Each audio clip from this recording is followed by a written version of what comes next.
Derbyites, we are back for more slugfests with really two of the best in the business, Marcus James Dixon and Daniel Montgomery. I'm Rob Licuria. We're here to talk about the limited and anthology series movie categories at the Emmys. These are the ones where I think there is going to be a lot of heartburn because a lot of these categories are so up in the air as opposed to the comedy and drama genres where things seem to be a bit more settled. Really, it could be WandaVision, it could be The Queen's Gambit, it could be Mare of Easttown, it could be I May Destroy You, or it could be The Underground Railroad. There's a lot going on in these categories. Daniel, can you help me out here? Because I'm really kind of umming and ahhing about what's going to win limited series. To me, the top category of the night. Yeah, this is one of the closest categories because the top nominees in this category didn't miss anywhere. A couple of them overperformed in places we weren't expecting. So you've got WandaVision with 23 nominations, Queen's Gambit with 18, Mare of Easttown with 16, which is less than the others, but it's a contemporary detective show. You wouldn't expect it to have all the flashy bells and whistles. That will get you a lot of the craft nominations. So it's so right up in there with those 16 nominations.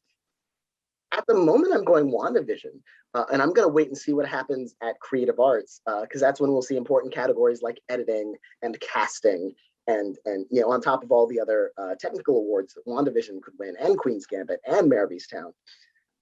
So whichever wins a couple of those key races will probably be where I go. But WandaVision, it got the acting nominations.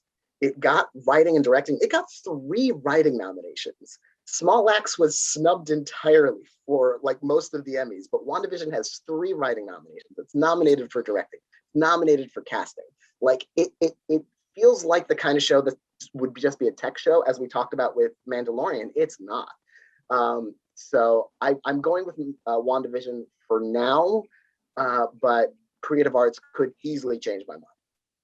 What about you, Marcus? Help me. I hope there are Emmy producers watching the slugfest. There aren't, but if there were, save this category for the end. This category is the most exciting category in years. It needs to be the last one presented on the Emmy telecast. Don't do what the Oscars did and put Best Actor last. Put limited series last, because none of us know what's going to win. Right now, I have Mare of Easttown #1. I don't know what to do. I mean, Mare of Easttown got everything it needed. But so did some other shows. So I'm going to go with the buzz, and it was the most recent, whereas WandaVision was January, February, and Queen's Gambit was all the way last year. So that's why I'm going with Mare of Easttown. I don't know what to do. I hate You're not giving me a lot of confidence. You're not inspiring confidence in your choice. You know what, guys? What's really interesting is a few months ago, imagine, or even last year, imagine if we were looking at our crystal ball and thinking that Queen's Gambit wasn't going to just be a complete blowout and win everything, because that's where people were headed when it was winning everything at the Globes and the SAGs and so forth. But with it won so many guilds. It won everything. Crazy amount of guilds. So that's one, and it still got 18 nominations, even though it was last fall, which is why I think it's right. It's still right up in there. Right there. And so that's given me so much pause with the Queen's Gambit and because of the support that it has in the industry. Also, Mare of Easttown, honestly, I mean this, I've never, it's been a long time since I've seen this kind of reaction to a show on social media that I did for Mare of Easttown, week to week. I could tell that there was a lot of building tension, and people were watching this and really following it, and its ratings were going up, and people were amazed with Kate Winslet and Evan Peters. So I just think the Mare of Easttown is definitely a spoiler. And I May Destroy You, which I thought was really a work of art. It got everything it needed. And what's quite telling is it even got a nomination for Papa Essiedu, who was really probably on the bubble in terms of whether he was going to get nominated, because he's not really known in the United States. So that's another show that could even surprise. But ultimately, I agree with Daniel that WandaVision has this in the bag because of its pop culture significance and the way that it really, I just think during the pandemic and this very challenging last 12 to 18 months, WandaVision was like a beacon for a lot of people. I've already watched it through 3 times. That's because I have young kids. But and I'm not a TV Academy member, but I feel like we're in the demographic of a lot of TV Academy members who would probably vote for this. So I think WandaVision has this one over, but this is going to be a tough one for sure. We should talk about actress. That's another really really difficult one because I think 4 out of the 5. I think Cynthia Erivo is very should be very lucky to be in the category because this was a very, very tough category to get into, and good on her. She was fantastic in Genius Aretha. But then you've got Elizabeth Olsen, Anya Taylor-Joy, Michaela Cole, and Kate Winslet. Really tough category. I'm going with Kate Winslet because I just think it's undeniable that she was the thing about Mare of Easttown that made it special. But like, Marcus, are you on the same page? Because you're going for it in a limited series. What about actress? I'm going with the series actress, kind of matching those two up.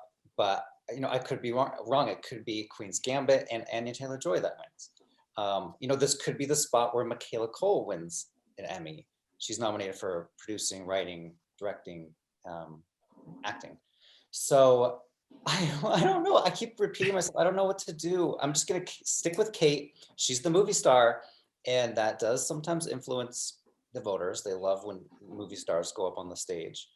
So yeah, that's what I'm doing for now. No confidence. You're not inspiring anything at all. I'm like cringing. Like I'm completely useless. I don't know what to do. Daniel, I want you to be a more conclusive. What's winning? Who's winning in this category, please? I am a little bit more resolute, and I agree it's going to be Kate Winslet. I feel like she'll win here no matter what happens for limited series. Even if Queen's Gambit wins limited series, I think Kate will win actress because Anya Taylor-Joy's performance is very contained, very quiet. The nature of that character, there aren't many fireworks that we voters often like to see. Michaela Cole, I think she's got a shot, but I feel like her best shot is probably going to be for writing, because I feel like of all her contributions, of course, she's the front and center star of the show, but the fact that she is telling this story inspired by her own experience with sexual assault and trauma, I feel like she's going to get rewarded on the writing side. Elizabeth Olsen, even though I'm currently predicting WandaVision, I don't think Elizabeth Olsen really has much of a chance. I really think the acting story of WandaVision is Kathryn Hahn. I think, we're going to get to it. I think Kathryn Hahn's taking supporting actress. I don't think Olsen is going to win here, especially against Winslet and Taylor-Joy.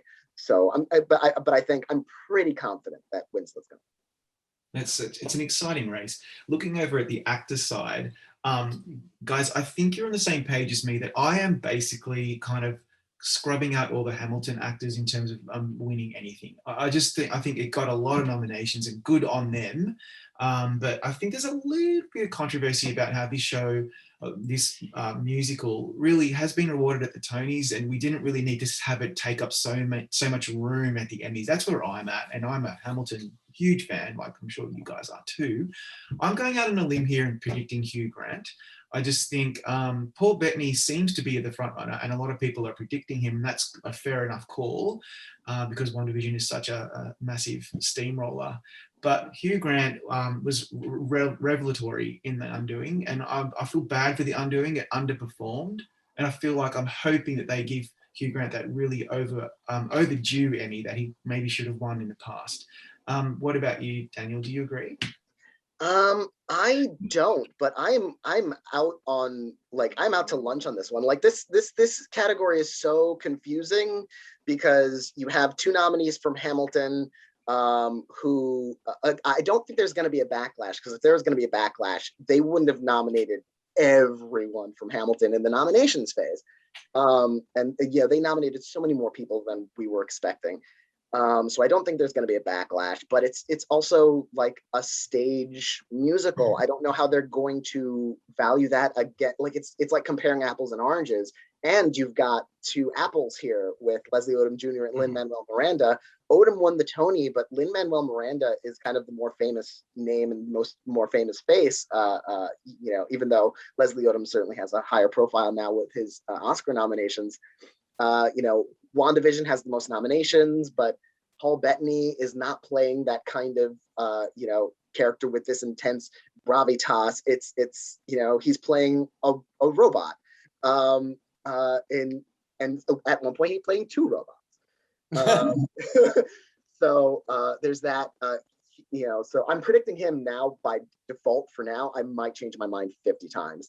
Hugh Grant is a more traditional winner. He's got a really great scenery, chewy role in The Undoing, but that underperformed so bad. in terms of no limited series. I think its only other nomination is for production design. Yeah. I mean, that is such an underperformance, but I know this much is true, had no other nominations last year when Mark Ruffalo won. So that might not hurt him that much. And then Ewan McGregor for Halston. That's a very traditional role. It's a biographical role. It was not received that well, the limited series. I don't think he's going to win for it. So I honestly think it's any of these other four could win. I've got Bettany, then Odom, then maybe Grant, but like if the slightest breeze could flip that around. Mm-hmm. Marcus? Where's Ethan Hawke? What's going on? Wild. What is going on? Showtime is becoming like the CW of the Emmys now, where and the stars, where voters just don't know what's on that network. They're not paying attention to that network, and so even when something has that much buzz and that much acclaim, completely AWOL. I came away from the good Lord Bird saying, okay, Ethan Hawke's winning next, let's move on to the next category. And then his snub just made me completely reevaluate this category. I have the two Hamilton guys tied for last place. I agree with Rob. There was a backlash after the nominations.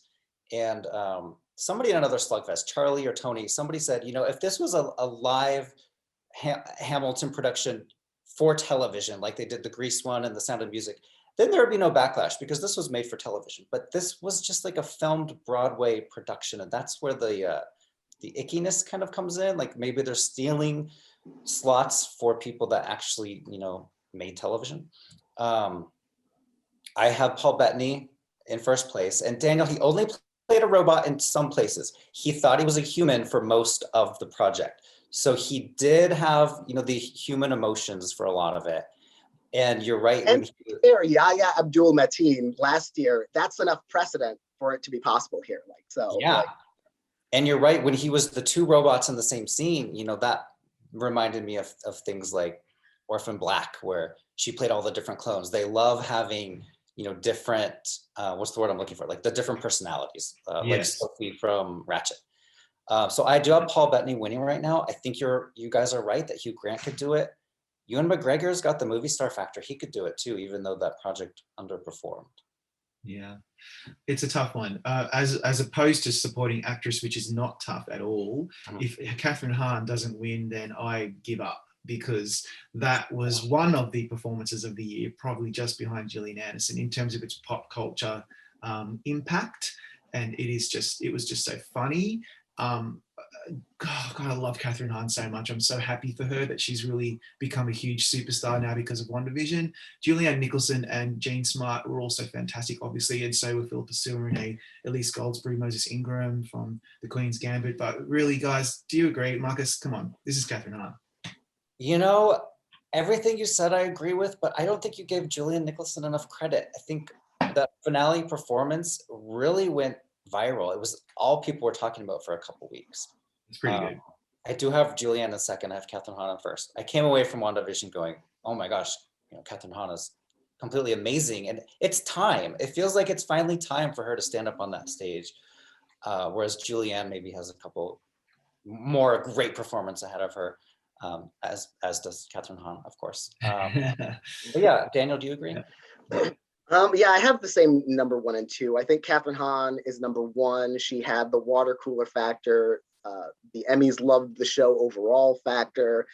She is just loved in the industry, even though this is kind of shockingly only her second Emmy nomination. And it's kind of shocking for Julianne Nicholson too. Like, I feel like she should have an Emmy already for Masters of Sex. Like she's been doing so much great work for so long.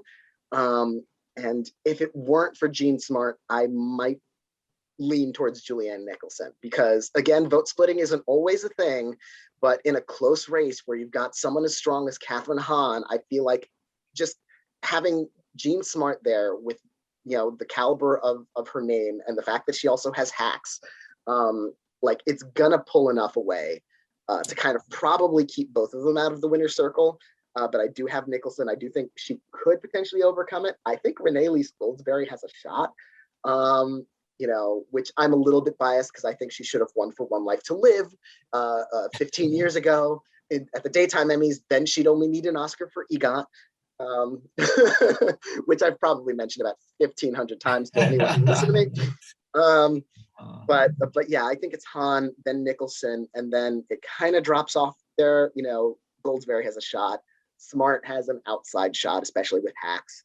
I think that's probably it. Yeah. No offense to Moses Ingram and Philippa Sue. Of course not. No. Yeah. All right, our final category that we're talking about today is Movie Limited Supporting Actor. This one's a bit more up in the air.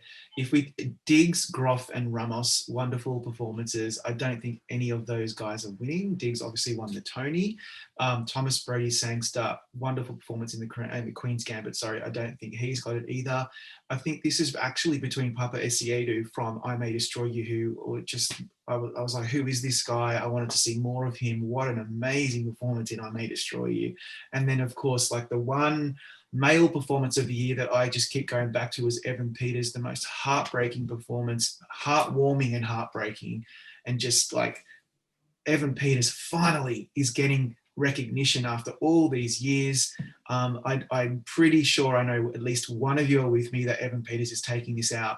But I'll go to Daniel first. I just was wondering, what do you think? I'm not so sure Evan Peters is taking this. It's a tricky one. I think it's a two-way race. I think it's between Peters and I wouldn't say Essiedu necessarily. I think I have Essiedu ranked third. I think Daveed Diggs.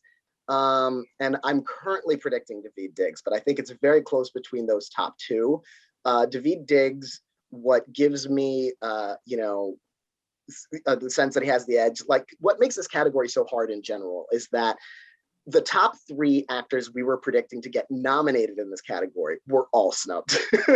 Donald Sutherland for The Undoing, Bill Camp for The Queen's Gambit, and our frontrunner was John Boyega for Small Axe. All out. So you're kind of starting from scratch here. But Daveed Diggs, in addition to winning the Tony, he got a SAG nomination from his fellow actors in the industry over Leslie Odom Jr. and Lin-Manuel Miranda, because there's only one acting category for movie limited male actors at SAG Awards. So he has so much love from the industry.